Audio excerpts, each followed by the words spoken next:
Se inscreva no canal, curta e compartilhe. Temos vídeos novos todos os dias, 2 vezes por dia. A lenda do ouro de Fundão. Na pequena cidade de Fundão, interior do Espírito Santo, histórias antigas corriam como o vento pelas montanhas. Os mais velhos falavam de um ouro escondido desde os tempos do Império, enterrado por escravos que sabiam que jamais seriam livres. Diziam que a riqueza era tanta que ninguém que a tocasse continuava vivo por muito tempo. Mas como toda lenda, poucos acreditavam. No entanto, em 1997, uma obra de alargamento da estrada rural próxima ao bairro Timbuí revelou algo incomum. Durante a escavação, os operários encontraram uma caixa de ferro corroída, cercada por raízes que pareciam sangrar. O objeto foi levado pela prefeitura e trancado em um porão do antigo casarão municipal, mas depois disso, o que se sucedeu foi silenciado. A prefeitura alegou que nada de valor havia sido encontrado, mas o operador da retroescavadeira, Hercílio, desapareceu no mesmo dia. Seu corpo foi achado 3 dias depois, boiando no rio Reis Magos com os olhos arrancados e a língua cortada. Na cidade, o silêncio era ensurdecedor. Ninguém ousava comentar, mas as velhas benzedeiras sabiam, o selo havia sido quebrado.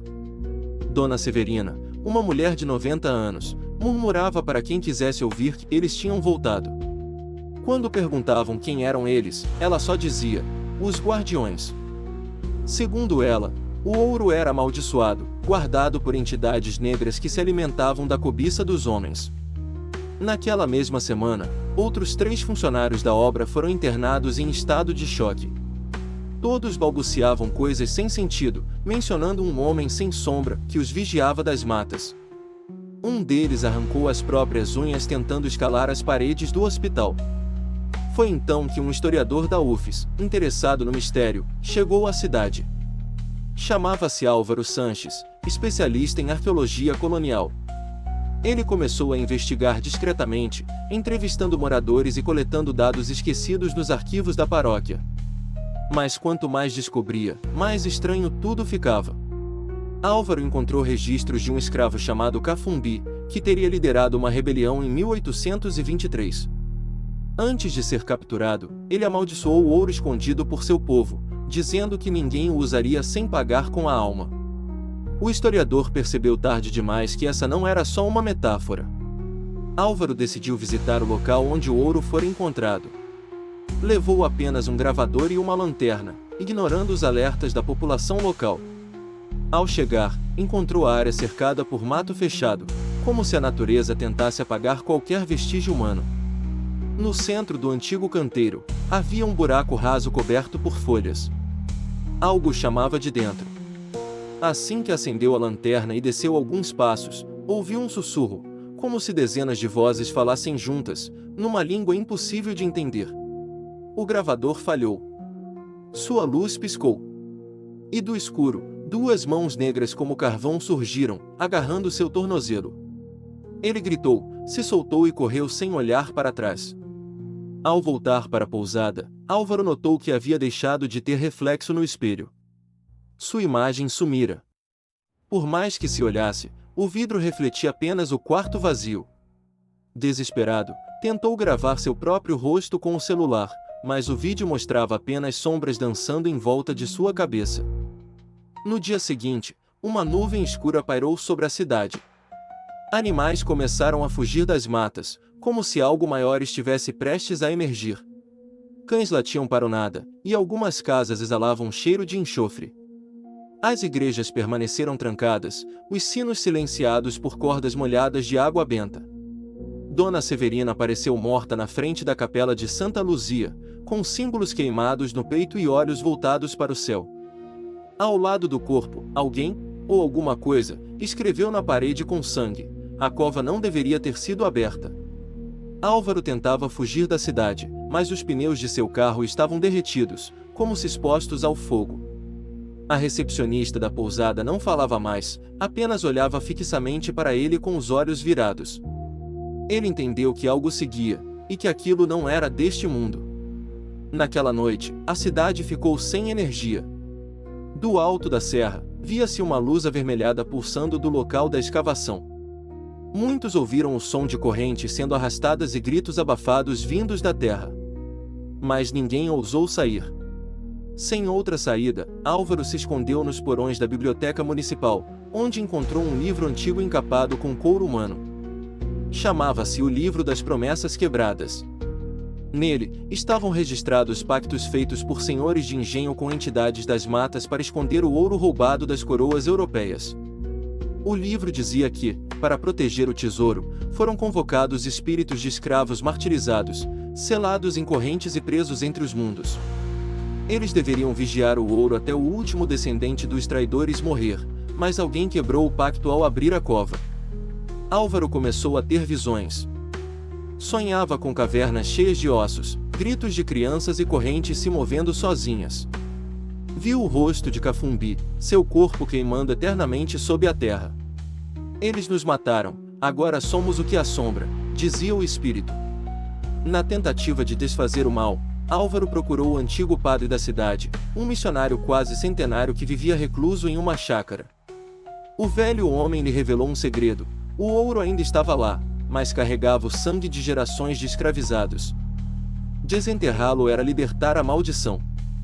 O padre sugeriu um ritual de selamento, usando um medalhão feito de osso e sal, que deveria ser enterrado junto ao ouro. Álvaro aceitou, mesmo sabendo que correria risco de morte. Naquela noite, foi até o local com um medalhão e uma vela preta. Antes que pudesse completar o ritual, vozes o cercaram. Ele viu figuras encapuzadas, com olhos brancos e braços em carne viva. Os guardiões. Eles sussurraram: agora você nos pertence. Mas Álvaro cravou o medalhão na terra e tudo tremeu. Uma luz azulada se ergueu do solo, e os gritos cessaram. As figuras sumiram.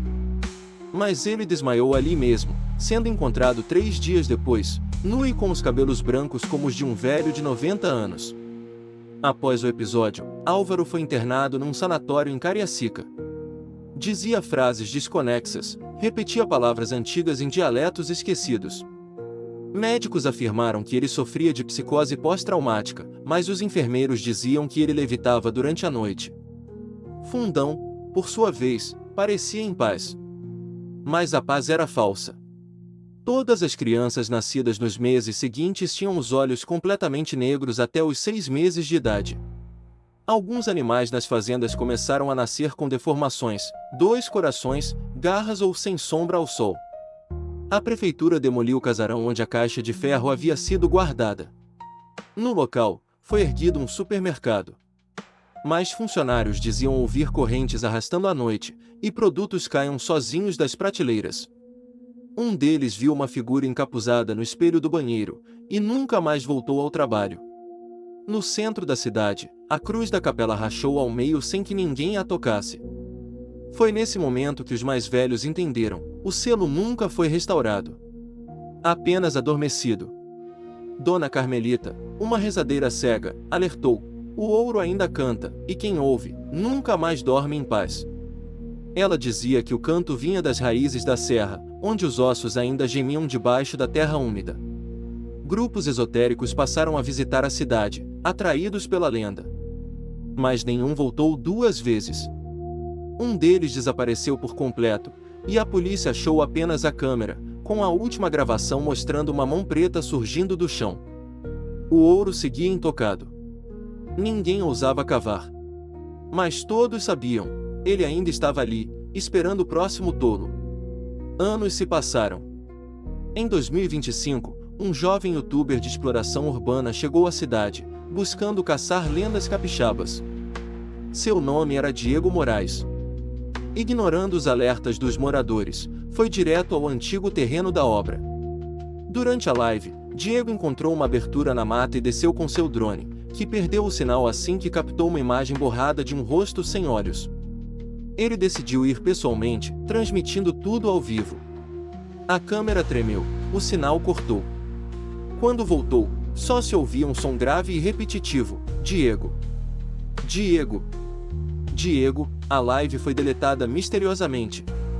Seus amigos relataram que ele começou a agir estranho dias antes, dizendo que ouvia vozes mesmo no silêncio.